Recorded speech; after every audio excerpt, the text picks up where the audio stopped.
Bom, e essas medidas de lockdown que a gente tem mostrado, tanto aqui no Brasil quanto na Europa, a segunda onda do coronavírus, elas podem impactar na recuperação econômica? Em contrapartida, a vacinação nos países ricos já começou e o clima nos mercados é de otimismo. Portanto, o que esperar para 2021 na economia? Quem vai ajudar a gente a entender esse assunto é o professor do INSPER e do BMEC, o economista Roberto Dumas. Professor, obrigado pela participação aqui conosco. O Heroto também está aqui na nossa conversa. Professor, a gente começou uma segunda-feira com uma bolsa de valores brasileira aqui fechando no vermelho, notícias tensas relacionadas, claro, ao coronavírus. O quanto dessa incerteza impacta nessa recuperação econômica em 2021? Uma boa noite. Boa noite, obrigado pelo convite. Olha, em relação à incerteza, é o que mais nós temos agora no ano 2020. Mas se nós pudermos escolher qual seria a maior incerteza, o que vai acontecer com o auxílio emergencial que tiveram benefício de 68 milhões de brasileiros ao valor de 250 bilhões de reais. Isso foi uma bruta ajuda, certamente ajudou a economia a não degringolar 9,5%, se é que a gente pode falar, caiu só 4,5%, caiu de 600 reais para 300, mas agora acaba em 31 de dezembro. E o desemprego está subindo, o desemprego está 14,5% e deve aumentar mais. Por quê? Porque nós vamos ter, não só no Brasil, em vários países do mundo, uma coisa chamada desemprego estrutural. O que é o desemprego estrutural? Por exemplo, eu estou falando aqui com vocês, nós estamos dando aula. O fato de aprendermos a trabalhar em home office não significa que nós vamos trabalhar 5 dias por semana em home office, mas 1 ou 2 dias, certamente isso deve ocorrer. Portanto, você vai precisar de cada vez menos pessoas que vão ser a segurança, os restaurantes em volta das empresas onde são funcionários vão usar cada vez menos, os zeladores vão usar cada vez menos, os taxistas nós vamos usar cada vez menos, então o desemprego vai aumentar. E aí fica aquela coisa, mas o nosso consumo não subiu, trimestre a trimestre, subiu, mas se eu pegar como indicador antecedente, você já está vendo que a produção industrial está caindo. E aí fica a pergunta é super simples. O que vai fazer o consumo voltar no primeiro tri de 2021 se o desemprego está aumentando e eu não vou mais contar com o auxílio emergencial? E aí fica uma pergunta, mas não dá para estender esse auxílio emergencial? Não. Por que não dá? Porque o governo não tem dinheiro. Poxa, mas o governo não poderia se endividar? Ele poderia se endividar mais e aí a dívida pública explode. E se a dívida pública explode, eu, você, fundos de investimento, seguradoras, todos que compram títulos do governo, porque a gente põe o nosso rico dinheirinho em fundo DI, nós vamos pedir mais juros. E se a gente pede mais juros, ou seja, eu dou dinheiro de um lado, mas tiro do outro porque o juro sobe, o investimento cai. Então, em que pese que o final do ano parece que tem um crescimento, esse crescimento é anabolizado, ele não é tão real como a gente acha, ele é inflado pelo auxílio emergencial e, infelizmente, esse auxílio emergencial, se eu não furar o teto, ele acaba em 31 de dezembro. Roberto, ao longo desse ano de 2020, os depósitos na caderneta de poupança bateram recorde. Nunca teve tanta grana depositada na caderneta de poupança como nesse ano de 2020. Essa grana, como você levou o nosso rico dinheirinho lá, está rendendo 1,4% ao ano, salvo engano, 1,4%. A inflação desse ano deve chegar mais ou menos em 3,5%. Aí pergunta o seguinte, e aí, o que é que o pessoal faz com a sua grana na poupança em 2021? Deixa lá e vai continuar perdendo da inflação? Retira esse dinheiro? O que é que o pessoal que tem pequenas economias deve fazer? Olha, a primeira coisa que é difícil falar porque cada um tem um perfil de risco. A gente fala, olha, tira, mas aí nós estamos falando para aquele que tem que fazer uma cirurgia, para aquele que tem 20 anos, para aquele que tem 50 anos, mas é óbvio que nós não vamos fugir da resposta aqui. Primeiro lugar, poupança não. poupança está perdendo dinheiro. Isso porque a inflação oficial, o que é verdade, ninguém está dizendo que a inflação oficial está errada, é 4,31%. Mas a inflação das classes menos abastadas, que a gente chama a inflação de alimentos, ela já passou de 20%. Por que a inflação de alimentos bate no menos abastado? Porque a cesta de bens de uma classe menor, os alimentos ocupam uma maior parcela. Ao passo que numa classe maior, serviço, aviação, hotel, essas coisas, como não teve deflação, a inflação não foi tão alta. Então, de certa maneira, o mais pobre, eles não estão sentindo uma inflação de 4,31, porque o que faz mais parte da cesta de bem deles são os alimentos. Os alimentos, na média, subiram pelo menos entre 19,8% e 20%. Então, respondendo, sem completamente fugir da inflação, dá uma olhada no Tesouro Direto, não comprar o título letra financeira do Tesouro. Por quê? Porque a Selic, que é a nossa taxa básica de juros, está em 2%. Então, você vai sair de uma taxa de juros de 1,41 para comprar uma de 2%? Não compra. Então, veja o título LTN, ou seja, letra do Tesouro Nacional ou nota do Tesouro Nacional indexada ao IPCA. Aí você está protegido da inflação. Assim, sem conhecer o apetite de risco de cada um.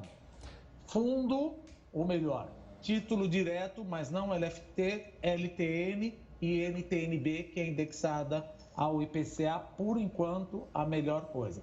Quero arriscar. Você pode arriscar alguma coisa em bolsa. Não, mas eu não entendo muito. Veja, o mundo está cheio de liquidez. Banco Central dos Estados Unidos, Banco Central do Japão, Banco Central da Europa, Banco Central da China, eles estão emitindo cada vez mais moedas. E parte dessa grana está vindo para o Brasil porque eles estão com apetite de risco. Então, estamos formando, de certa maneira, uma bolha na Bolsa de Valores. Então, aquele que quer tentar alguma coisa, é o que eu sempre digo, olha, aproveite e dance. Aproveita a dança, mas fique perto da saída. Porque essa bolha, como a gente pode dizer, é excesso de liquidez e uma hora ela estoura. Você pode ganhar muito e você pode perder muito. Não quero correr risco, então esqueça tudo que eu falei de bolsa. Porque dificilmente você encontra um fundamento para dizer, veja, é a mesma coisa que dizer, parece que nós não tivemos pandemia. As bolsas voltaram pré-pandemia, ou seja, a pandemia não fez efeito e não vai fazer efeito na economia daqui para frente. É isso que as bolsas estão falando, não tem o menor cabimento. Claro. Então é óbvio que isso é subproduto de muita liquidez. Professor, aproveitando para falar sobre essa liquidez e olhar o Brasil, a gente tem dois projetos, um grande, o Marco Saneamento já aprovado, que muitos acreditam que pode ser justamente aonde o Brasil pode se agarrar na recuperação econômica, trazer investimentos. Tem um marco que está para aprovar também, o marco das ferrovias. O senhor enxerga que a chance do Brasil de retomar essa economia está justamente nessas obras de infraestrutura? É isso que pode chamar justamente o investidor externo ou não é esse o caminho? Não precisa ser investidor externo, pode ser um investidor doméstico. Ou seja, no momento que nós mostrarmos que não haverá uma ruptura na regulamentação, no contrato de concessão, como já aconteceu em algumas linhas aí, nós vamos conseguir atrair cada vez mais investidores e é crucial para o saneamento básico. Por que é crucial para o saneamento básico? Se você pegar lá para a área do norte, o saneamento básico, desculpa se eu não tenho exatamente o número na cabeça, mas 90% da população não é atendida. O problema de 90% da população não ser atendida pelo saneamento básico é que a juventude não, a criança até os 4 anos não ter acesso à água tratada, ela sofre de desinteria, vômito, diarreia, etc. e tal, e isso prejudica as conexões neurais da criança e já prejudica ela como adulto. Ou seja, a produtividade do trabalhador já se torna prejudicada o fato dessa pessoa não ter acesso ao saneamento básico. Então, o saneamento básico, além de trazer investimento, ele melhora a produtividade da população no futuro. Porque se você tiver todas aquelas doenças que aquelas pessoas têm, infelizmente, porque não têm acesso, não tem faculdade. Não tem, porque elas estão desnutridas. Elas estão desnutridas porque elas vivem sem saneamento básico e não conseguem fazer a sinapse neural mais simples possível. E aí não tem jeito, isso prejudica a produtividade e vivemos sempre naquela coisa de 1,5, 2. Então, resumindo, eu acho que investimento no Brasil, o que seria crucial para um crescimento de longo prazo? Duas coisas: educação e investimento em infraestrutura. O que ambos quer dizer produtividade total dos fatores. Produtividade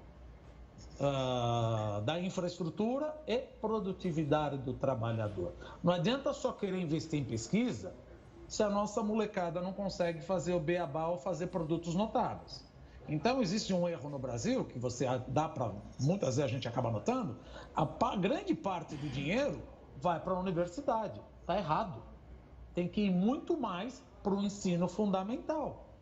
Mas por que não vai para o ensino fundamental? Às vezes a gente tem interesses enraizados, porque é muito melhor ensinar o moleque e depois soltá-lo. Agora, eu não consigo ensinar um cara para entrar na universidade se ele já traz problemas desde criança. E se eu posso ajudá-lo quando ele é criança, depois soltá-lo na universidade. Roberto, o ministro da Economia é um pouco mais otimista do que você. Olha, ele tem que ser, né? Ele tem que ser otimista, não é isso? Não? Tem que ser. Mas olha, aí eu fui olhar alguns dados aqui. Veja o seguinte, ele está dizendo que a economia brasileira vai estar recuperando em V. Até a gente já explicou isso aqui no jornal. Bateu no fundo e ela está voltando em V. Aí eu fui olhar alguns dados aqui, por exemplo, o seguinte, você está lembrado, o pessoal está dizendo que o nosso produto interno bruto esse ano ia cair 9,7% segundo o Fundo Monetário Internacional. Não devia cair nada, mas vai cair 4%. Cair 4% é melhor do que cair 9%. Outra coisa que me chamou a atenção aqui, esse mês de novembro foi o melhor mês de arrecadação de impostos federais em 6 anos. Em 6 anos foi o melhor mês, foi novembro agora. Outra coisa, eu estava olhando aqui a indústria de construção de maquinaria pesada, ela está estimando fechar com crescimento de 7,5% no país. O ministro da Infraestrutura lá está dizendo que com a privatização os capitais virão para bancar essas novas atividades econômicas do país que vão gerar emprego. Será que tudo isso é, vamos dizer assim, apenas para deixar a gente animado? Qual é a avaliação que você faz disso? Não, veja, tem coisas aí que de fato, o que é fato é fato. Por exemplo, o PIB do terceiro trimestre cresceu 7,7%. A produção industrial cresceu.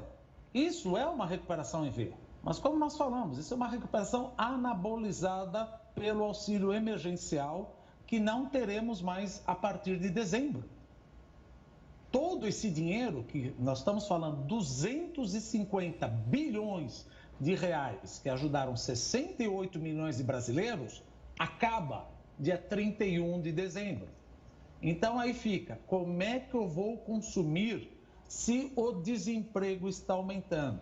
Inclusive, a conta é tão óbvia, o desemprego aumenta, estamos com 25 milhões de desempregados, não só desempregado, mas também desalentado. O que é o desalentado? É aquele cara que desistiu de procurar emprego. Falou, olha, não vai dar mesmo, eu vou esperar. Então, você tem 25 milhões de desempregados, desalentados e quem trabalha menos do que queria. Mesmo assim, a renda do trabalhador brasileiro subiu 4%, vamos arredondar, 5% no ano. Aí você pergunta, como pode? Como pode o desemprego explodir e a renda do trabalhador aumentar? Explicação, auxílio emergencial que não teremos no ano que vem. Então, é isso que nos assusta. Aí você fala, teremos privatização? É possível, mas o que nós vimos de privatização até agora? Quais foram os recados que nós estamos ouvindo em relação à privatização? 2022 nós teremos eleições. E aí a questão não é economia. Vamos supor nós três aqui, vamos nos juntar e colocar 100 milhões num projeto, sendo que em 2022 teremos eleições presidenciais?